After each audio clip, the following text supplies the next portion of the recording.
Hi guys, it's Pavi back with another emergency video. So much going on in tennis this year, and we are landed with this latest biggest scandal to immerse tennis, with news that former world number one, current world number two, Iga Swiatek of Poland was to have failed a drug test taken on the 12th of August for a banned substance, the name of TMZ.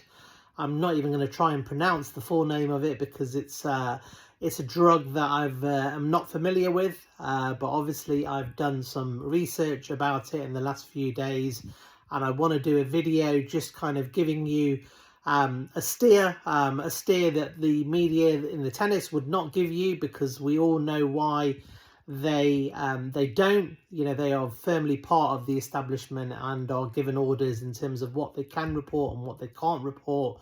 So it is very, very rare that you'll actually find out the truth and get different perspectives and context and balance, which is what I try and do. So first of all, it's not a big shock for me. As I said, my whole mantra in tennis and all of my work that I do on tennis Twitter over the many years is to prove that there is corruption immersed within tennis.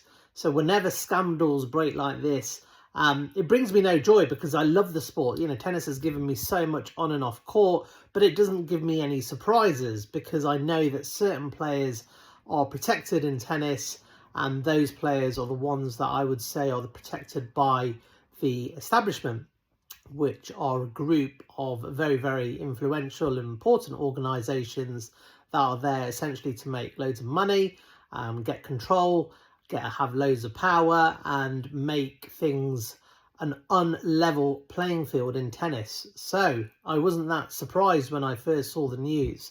But let's go through some of the information now in terms of what's actually happened, some facts in terms of what has happened in this case. So on the 12th of August of this year, there was a random drugs test, that urine sample that was requested of Iga Swiatek, who is currently in Montreal getting ready for the US swing to play in Cincinnati and obviously the US Open. She had travelled over from Europe, and she was asked to take a urine sample. Now, the first bit of information that is really, really important is that when you are asked to take a urine sample, you have a form to fill to say, can you please list all of the medicines or supplements or anything that you are taking around the time of the test. So Iga Swiatek did this, and she listed 14 different supplements and medicines that she was currently taking. Now, this is really, really important, because the reason why the ITIA, who are obviously ultimately in charge of the anti-doping program now in tennis, asked for this information is that if the drug test comes as a positive, so you've basically failed the drug test and there's a sign of a banned substance, they need to know what products you had and were taking, so that if there is a scenario that you don't know how and why you weren't intentionally doping, then at least they've got a list to fall back on to say, actually, you've told us before the test that you were taking X, Y, and Z. Now, the first kind of red flag, and there's a few red flags in this particular case, a little bit like the Sinner flag, not to the same level of the Sinner flags, because in the Sinner case there was red flags right from the onset, and there continues to be so today. But with the Swiatek case, there is not as many red flags, but there is red flags. So the first red flag for me was the product that Swiatek eventually told the ITIA that was the product that caused her the contamination. So she denied obviously after failing the test that she knew anything about it, was a melatonin that she was taking. But she had failed to disclose this on the anti-doping control form, citing that she was tired with jet lag, and was sleepy. So obviously the melatonin, first of all, isn't really doing its job, because that's supposed to make you feel relaxed and help you sleep, and she said that she was struggling sleeping, which I guess is why she took the melatonin. But she didn't disclose this on the form, but she was alert enough to remember 14 different other supplements and medicines that she was taking. So that's first of all is a red flag for me. You know, I've got family members that take medicines and supplements, and, you know, even older people, my older parents, and they know exactly what medicines they are taking. You know, it's just something that as a person, if you're taking medicines or supplements, you need to know, especially as an athlete, where it's drilled into you. You need to know what you're putting into your body.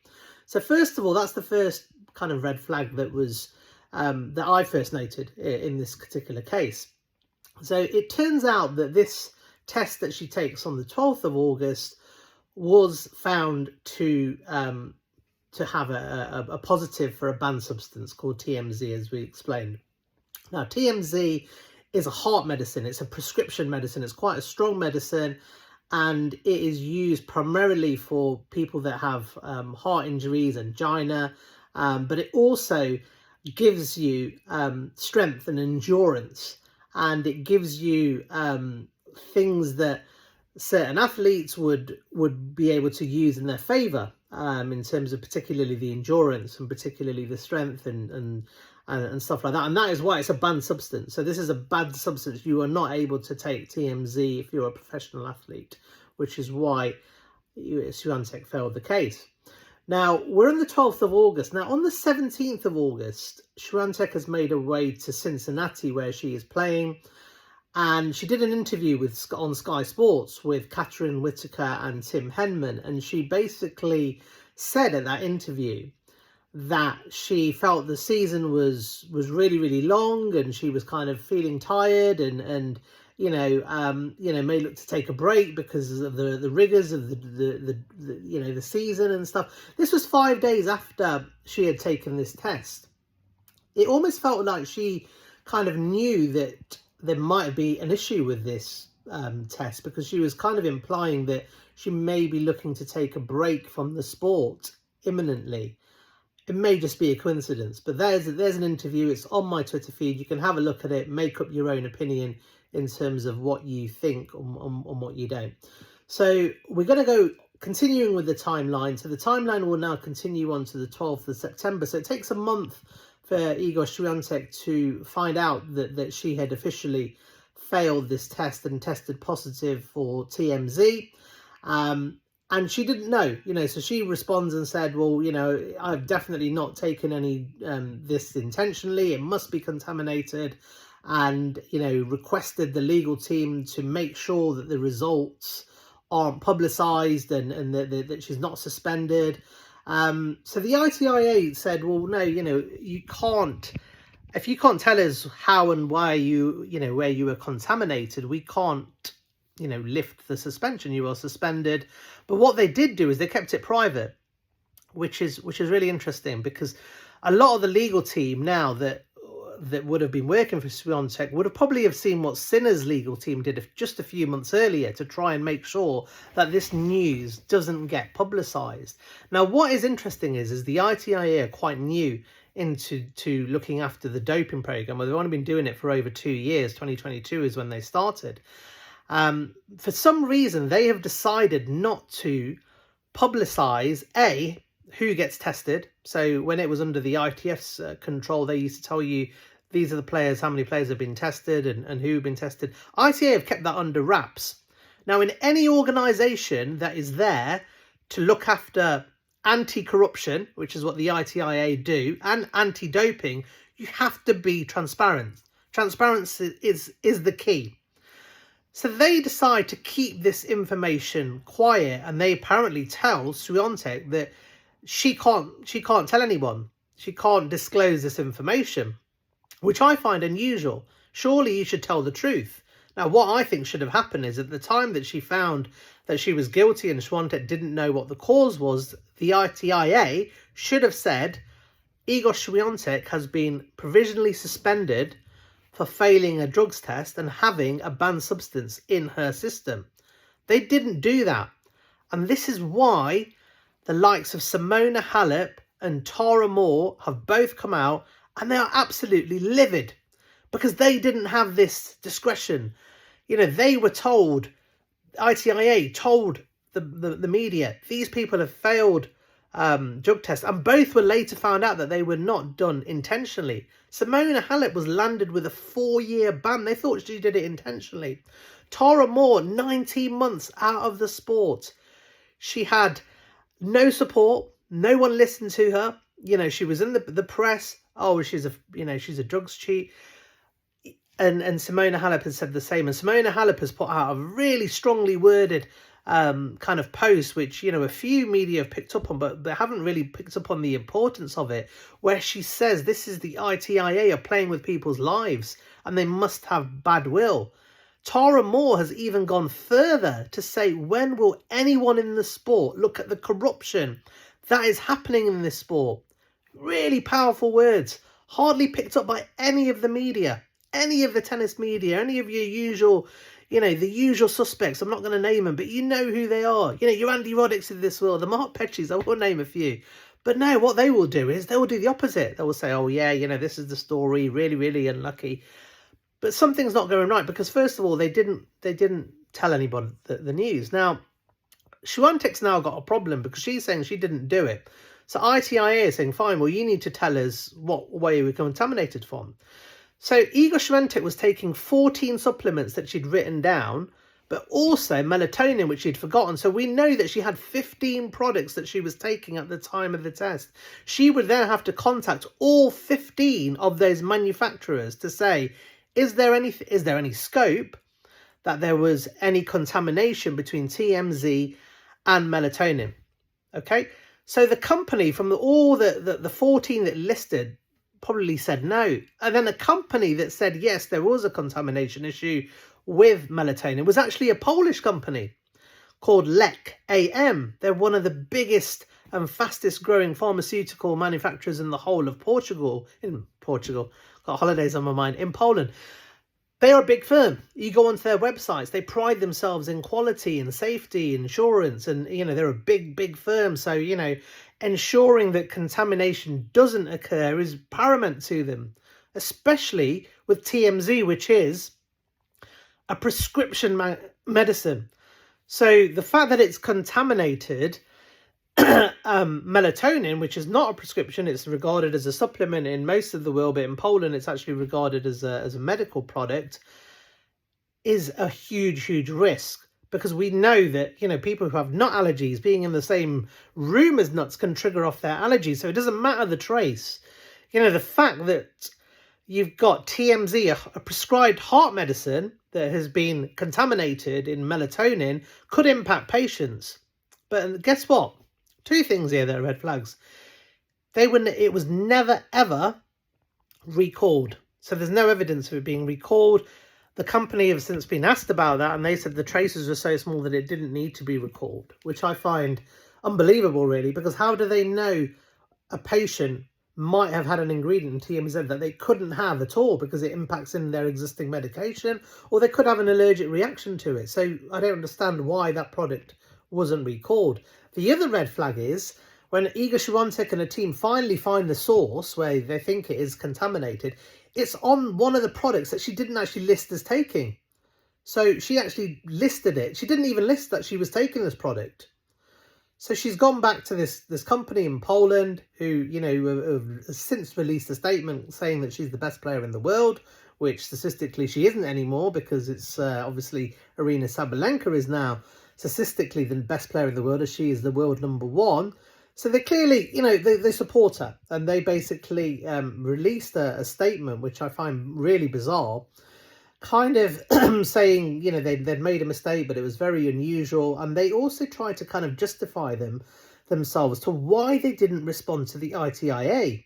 So when Swiatek goes back to the ITIA, she then goes back and says, here is where the contamination is from. I found it. It's from this firm that I use melatonin. Now, the other thing that's really important here is a number of players, Liam Brody, Ellen Perez, Tara Moore, have said that all of the WTA players have been told to use, if they want to use melatonin, which, you know, is obviously a product that some players use because, you know, traveling around the world, you're going to have some jet lag issues, some sleep issues. So they've got a partnership with Astana. Now, Astana have said, we will ship melatonin for free, so not a cost to anyone. Wherever you are in the world, the WTA have got a partnership, and they said, if you want it, we will get it. But the key thing here is they guarantee that it's batch tested.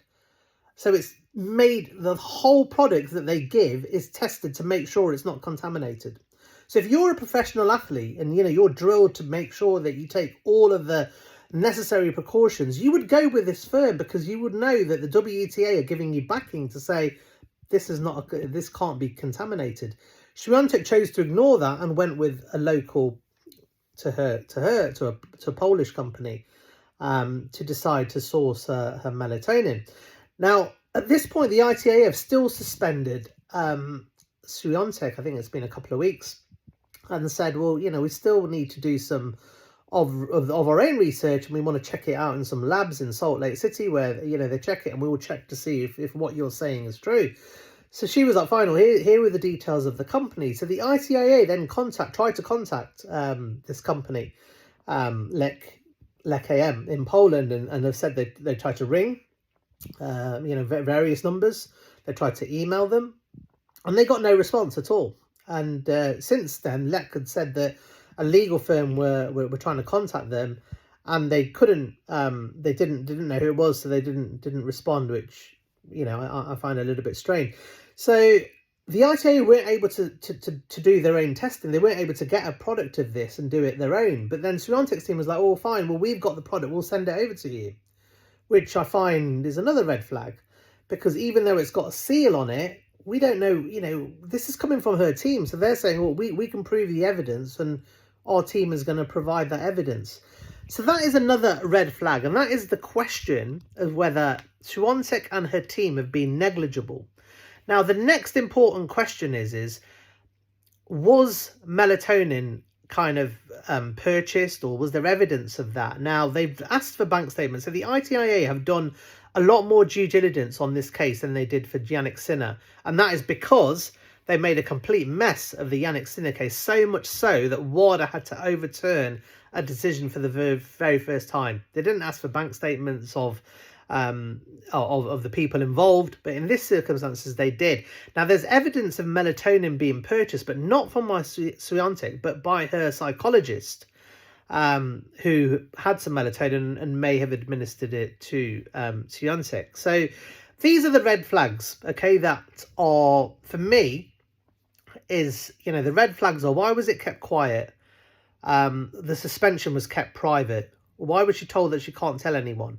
Now, at the same time, Swiatek is now suspended, but she is now releasing press statements telling people why she's not playing in the Asian tour, you know, in Wuhan, in you know, all the events that they were playing, Beijing, etc.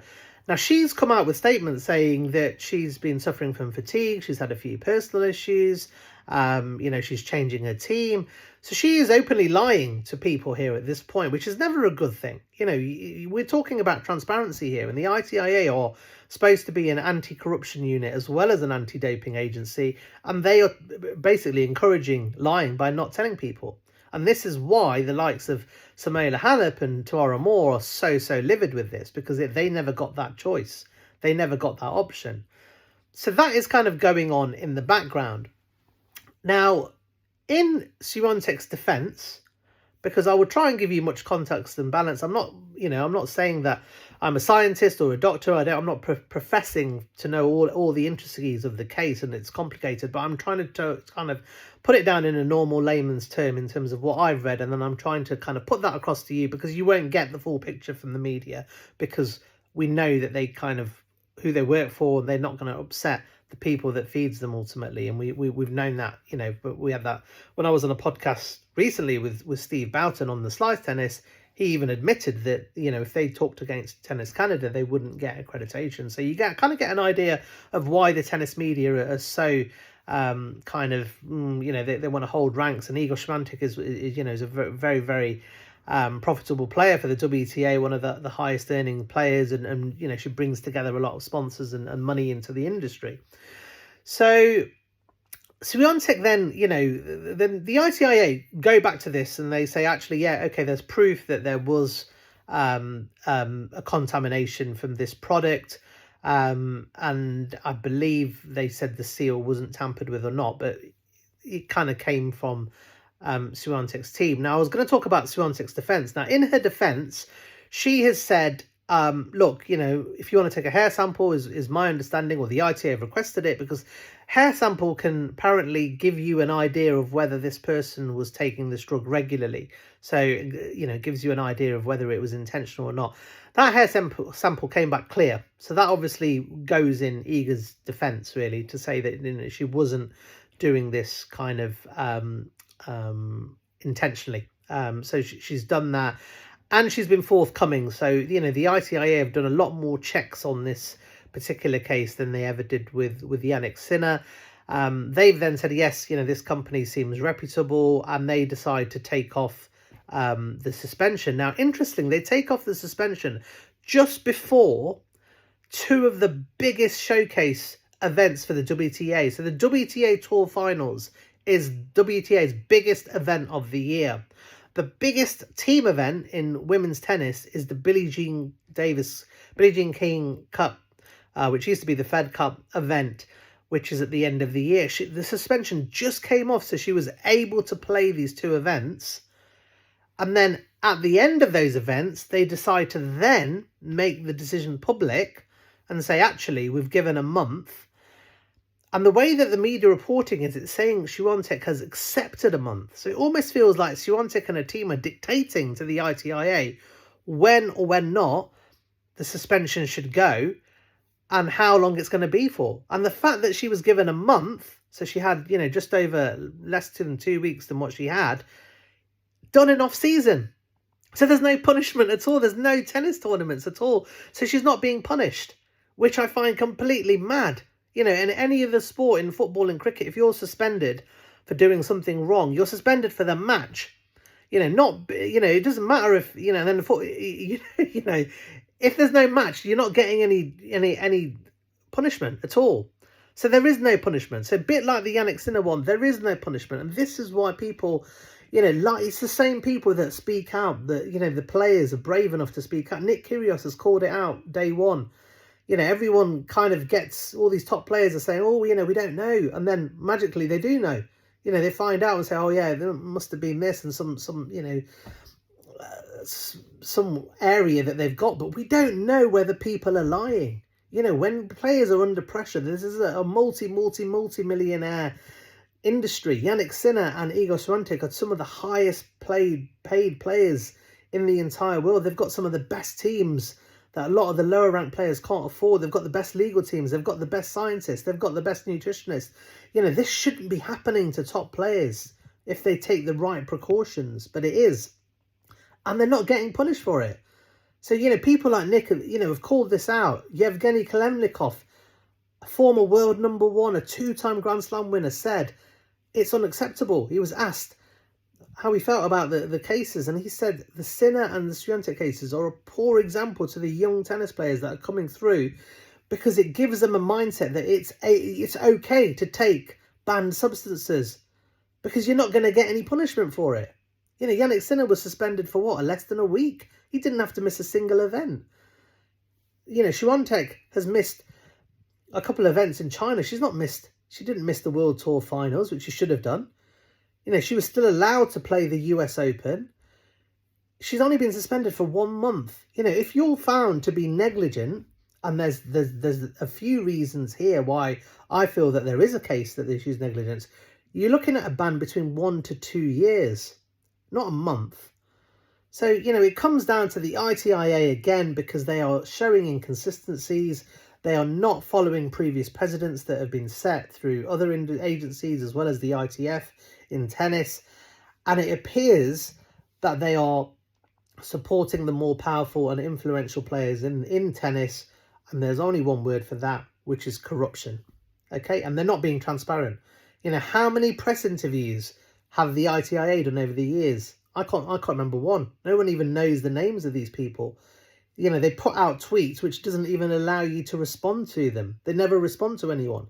They have all the replies, you know, called off. They're telling people not to tell stuff. And I still think there's a good chance that there was a whistleblower in this case, because to release the news at this point with just a few days left on Swiatek's ban, which may have remained silent, is really unusual. And it also could then be the reason why they told Swiatek to be quiet, because they could have had an agreement to say, look, we will keep this quiet as long as you keep it quiet, which is why transparency is key, which is why people, any players, any institution, if you failed a drug test, you must be honest. You must say, this is what I've done, and then be honest.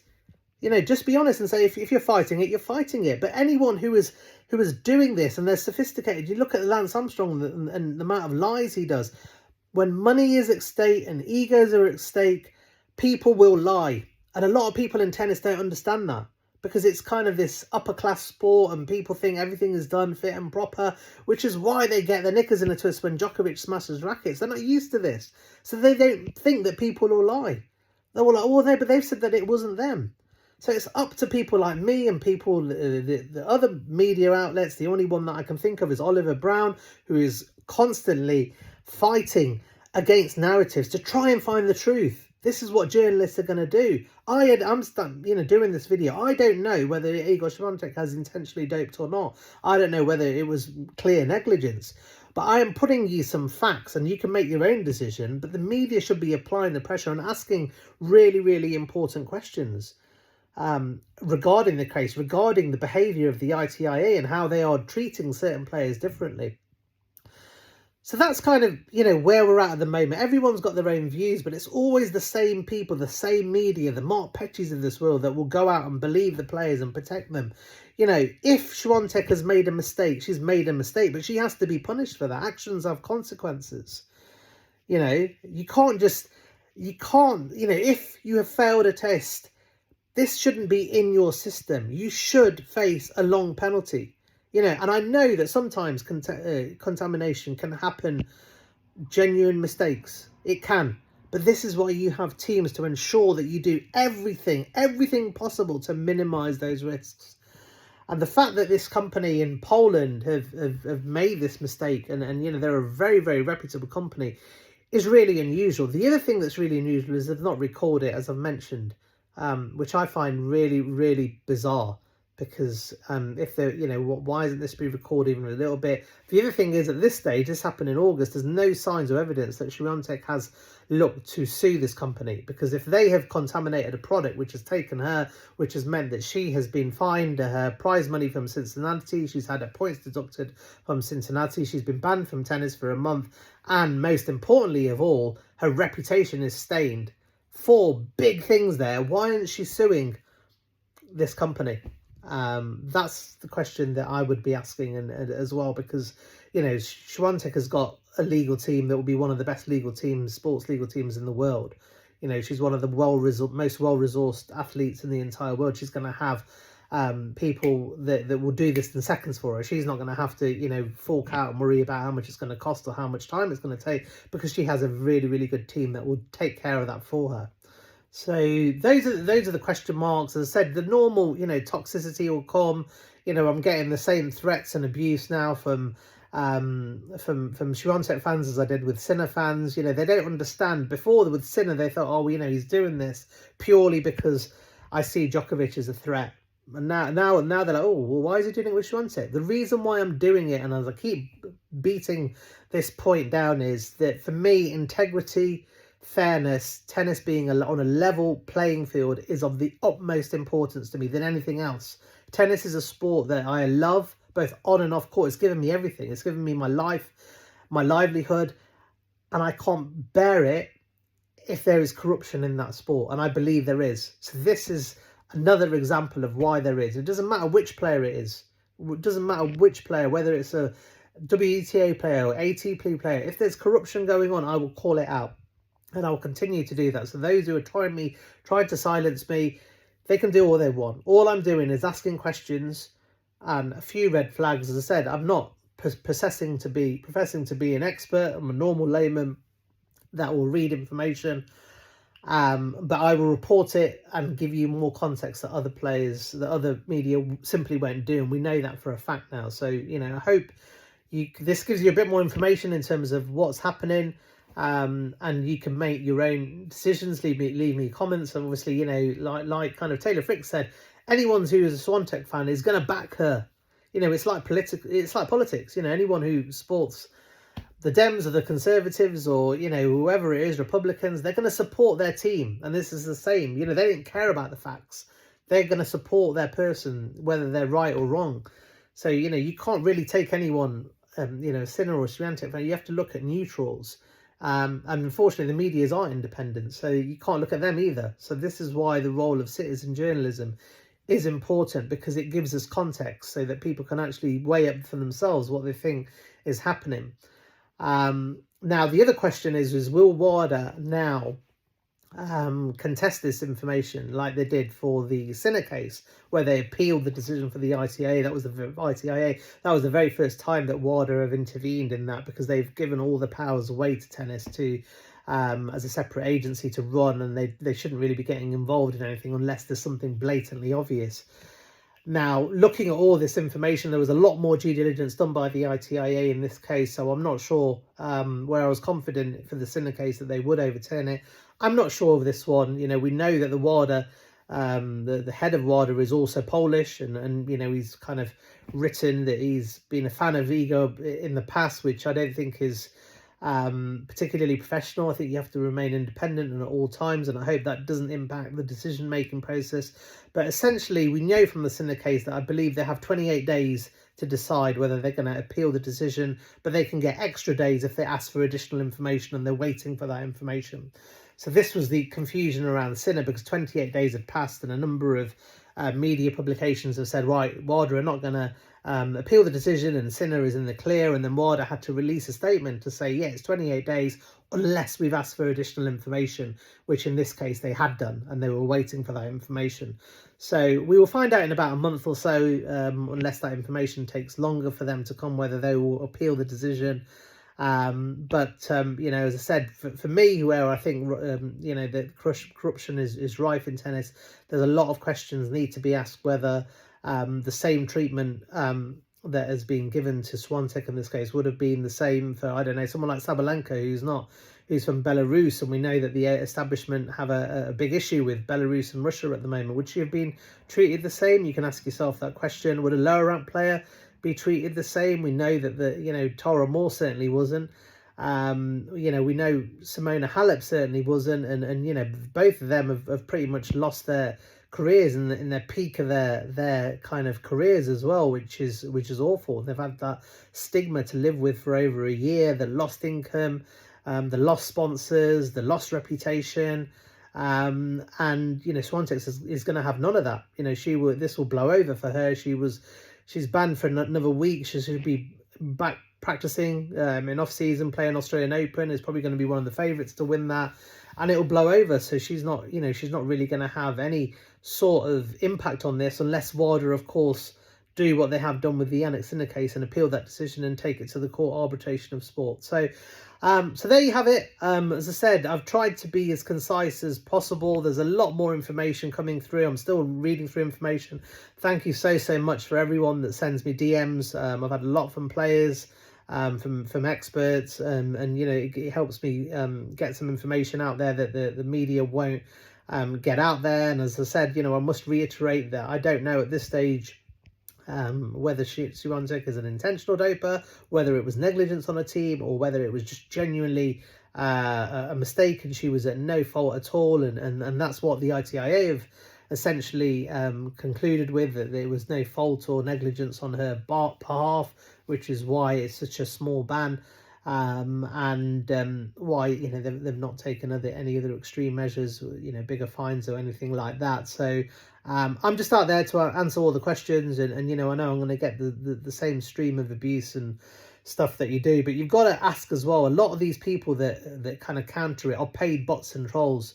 So, you know, a lot of these people work for the establishment, and you know, a lot of the establishment will have burner accounts that will set up stuff to ask questions that kind of push away from the narrative, because as soon as you start hitting big numbers and big views, they will then try to counter that by having people and burner accounts that work for them that will try and offset that. So it's really important to try and look through all of that, But at the same time, it's important for anyone that's putting any information out there to do it in a calm manner, to try and not put out any misinformation, to try and just to kind of report things as they are. But don't ever be afraid to ask questions, difficult questions, because we know the media won't. And that's the only way that we apply pressure on these organisations. So yeah. So I wasn't expecting to do this on a Saturday night, but it's important, and I'll follow it up once we get more information. I think, as with the Sinner case, we tend to get more information as and when as the days and weeks progress. So I'll be keeping abreast with all of that. And yeah, wish you all a pleasant evening for the rest of the day, and take care, look after yourself, stay blessed, and much love to you all. Take care, bye.